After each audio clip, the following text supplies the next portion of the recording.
Selamat pagi semuanya. Gimana keadaan Anda hari ini? Baik. Ya, Ibu lanjutkan untuk materi yang kemarin. Untuk materi yang kemarin masuk di bab 8 ya. Ibu awali dulu dengan Assalamualaikum warahmatullahi wabarakatuh. Waalaikumsalam. Untuk materi selanjutnya, di sini kita masuk ke program pensiun atau membangun masa depan karyawan. Di sini disebutkan bahwa untuk program pensiun adalah PPK yang ditujukan untuk melindungi karyawan atau tenaga kerja. Pensiun ya. Apa aja di situ? Ada yang diberikan investasi. Nah, di situ untuk perusahaan untuk bekerja sama dengan karyawan di masa depan itu ada beberapa kriteria ya. Untuk perusahaan sendiri yang memberikan itu ada kriteria pensiun, ada dukungan transisi, ada manfaat finansial. Yang disebutkan yang gimana untuk kriteria pensiun itu apa aja contohnya? Umur ya. Kita masuk ke umur, biasanya untuk perusahaan itu memberikan jangka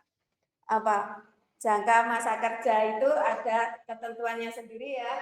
Ada yang 50 gitu ya.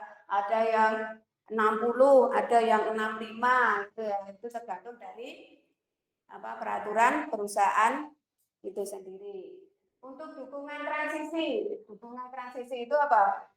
Ada beberapa program yang menyertakan dukungan transisi, yaitu apa? Membantu karyawan beradaptasi dengan kehidupan pasca pensiun. Biasanya itu ya karyawan-karyawan yang mau pensiun atau sudah pensiun itu mereka melalui proses-proses yang panjang. Bahkan ada juga yang stres ya. Karena apa? Kesibukannya tiap hari mereka itu bekerja dengan rutinitas seperti itu. Dengan adanya mereka sudah pensiun, maka di situ mereka mengalami aktivitas yang gratis, berhenti ya, tidak ada aktivitas sama sekali. Maka di situ banyak sekali para pensiun itu mengalami itu kejenuhan. Apalagi kalau udah tua ya, biasanya mereka itu beliau-beliau itu kalau udah pensiun menyibukkan diri, yaitu apa? Dengan contoh membuka toko kelontong ya, banyak sekali. Apalagi kalau pensiunan seorang pengajar ya, kalau seorang pengajar itu biasanya kan selalu interaksi tiap hari, interaksi dengan mahasiswa, dengan teman-teman di lingkungan kampus maupun lingkungan sekolah ya. Tapi dengan mereka itu pensiun sehingga aktivitasnya banyak berkurang. Itu ya. Kita lanjut ke manfaat finansial. Untuk finansial sendiri apa? Siapa yang tahu? Finansial itu apa? Keuangan. Ya.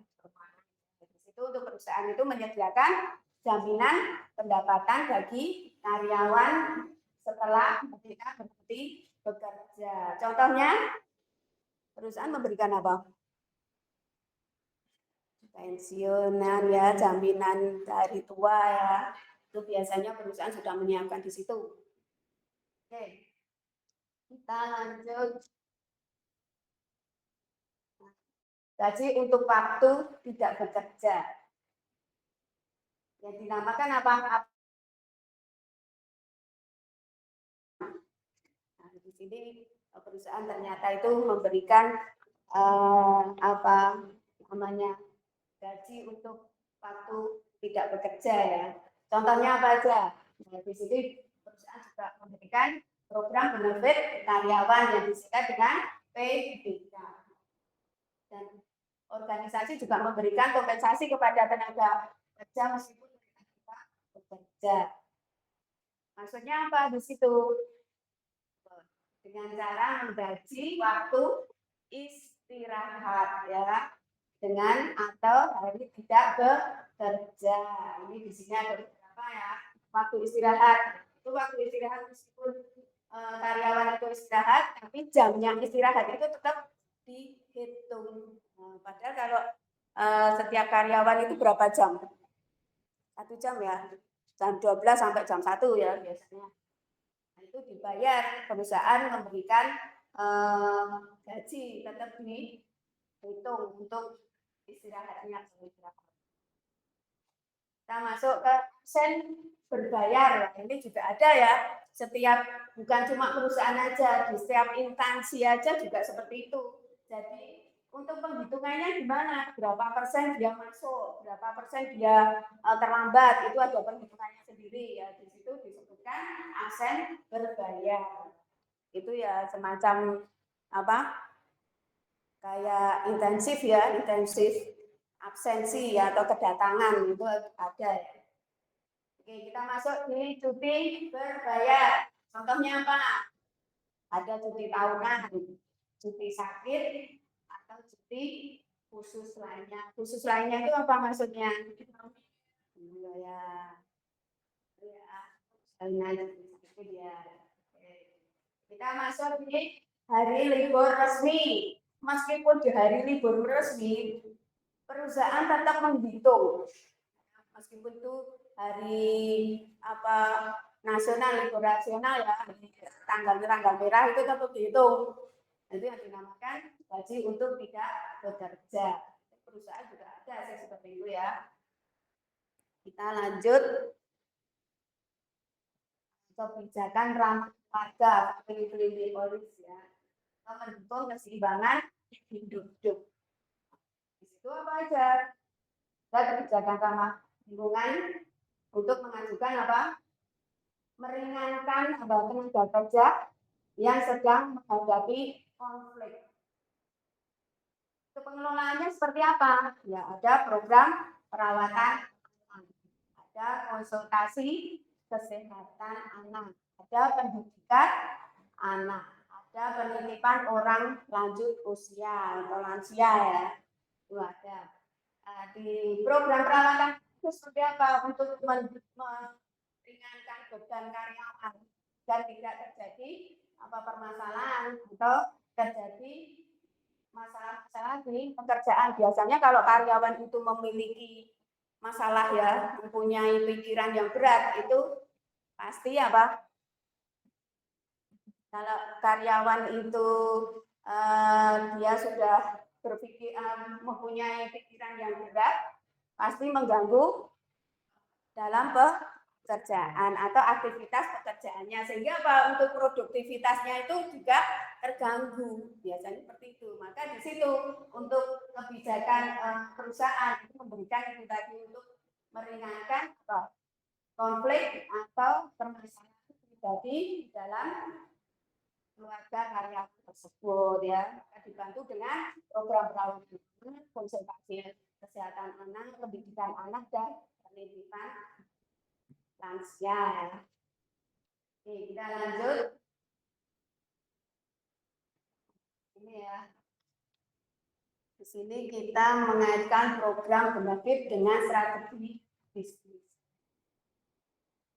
Seperti apa itu? Organisasi perlu mengaitkan program benefit karyawan.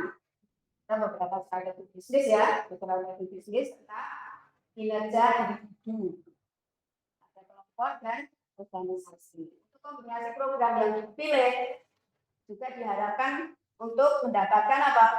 Dapat memotivasi karyawan dalam memberikan kontribusi yang positif. Ya. Dan di situ ada apa aja? Ada identifikasi kebutuhan, ada desain dan implementasi, ada juga evaluasi dan kesesuaian. Ya. Untuk identifikasi kebutuhan apa saja di situ? Ada analisis kebutuhan karyawan. Karyawan yang bisnis benefitnya apa aja? Biar mereka itu juga memberikan benefit kepada perusahaan yang relevan. Desain implementasi, rancangan program yang inovasi, yang inovatif dan diterapkan secara efisien. Sedangkan evaluasi dan sesuaikan, pantau dampak program dan sesuaikan untuk efektivitas maksimal. Contohnya apa ini? Mengaitkan program benefit dengan strategi bisnis. Apa yang tahu? Ada yang pernah bekerja? Biasanya kalau udah bekerja itu mempunyai pengalaman-pengalaman banyak ya. Saya implementasi. Biasanya Anda diberikan program yang inovatif dan diterapkan secara efisien. Programnya apa aja? Bisa program apa? Lanjut program Babel itu ada ya. Oke, kita masuk. Kita lanjut ya.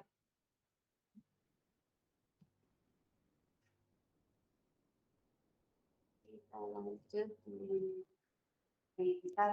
kita lihat di sini ada program benefit yang di programnya apa aja di situ. Program benefit yang dirancang dengan baik tidak hanya memberikan keuntungan finansial atau material bagi karyawan, tetapi juga memberikan dampak positif yang signifikan pada berbagai aspek organisasi. Seperti apa? Yang dibutuhkan dalam grafik. Grafiknya seperti apa di sini? Itu ya untuk yang referensi karyawan itu berapa persen? Itu untuk program-program benefitnya bisa digambarkan melalui diagram. Maka di situ untuk nilai yang paling tinggi itu di bagian apa? Yang paling tinggi nilainya kepuasan kerja. Bahwa di situ untuk kepuasan kerja itu menggambarkan bahwa benefit itu sangat bagi karyawan perusahaan tersebut. Apa aja di situ untuk meningkatkan retensi dan kepuasan produksi dan citra perusahaan. Dibuktikan dengan apa? Investasi. Banyaknya perusahaan-perusahaan lain yang melakukan investasi terhadap perusahaan. Maka di situ dilihat bisa gambarkan dengan grafik. Untuk produktivitas berapa persen? Di situ ternyata produktivitas untuk program benefit tidak terlalu besar. Itu dilihat dari nilai grafiknya. Untuk citra perusahaan, untuk citra perusahaan sendiri ada berapa persen? Maka di situ bahwa produktivitas dan citra perusahaan itu tidak begitu berdampak dengan adanya program benefit. Yang berdampak benefit dengan efektif. Yang efektif itu ternyata di kepuasan kerja. Oke. Ada dari sini ada yang ditanyakan? Belum. Oke, belum ada ya. Oke, kita lanjut.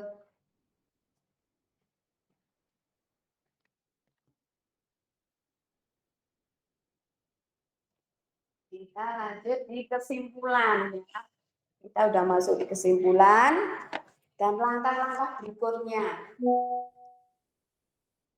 Di sini untuk program benefit karyawan itu mempunyai kewenangan yang krusial dalam strategi apa? Dalam strategi manajemen daya manusia yang modern. Karena apa? Persaingan kita itu sangat ketat ya. Apalagi dengan digitalisasi ya, semua pakai digitalisasi sehingga kalau kita itu tidak mempunyai keahlian atau mempunyai inovasi, itu akan tertinggal dengan yang lain atau negara-negara yang lain. Itu kita harus gimana caranya berlomba-lomba untuk mendapatkan skill atau mendapatkan ilmu yang digunakan pada era saat ini. Maka di situ dengan merancang dan mengimplementasikan program yang sesuai sehingga organisasi dapat hanya tidak memenuhi kewajiban legal saja, tetapi juga menciptakan lingkungan kerja yang lebih suportif atau produktif dan juga menarik bagi talenta terbaik.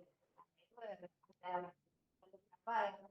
Ada audit biasanya itu yang dilakukan apa? Audit internal ya. Audit internal itu audit perusahaan itu sendiri. Biasanya dari yang diaudit itu apa aja? Yang diaudit itu bukan cuma di keuangan, tapi juga ada apa di lain unit, yaitu apa aja? Ada keuangan, ada sistem produksi juga, terus ada apa? Gudang, gitu ya. Terus apa? Ada apa aja contohnya?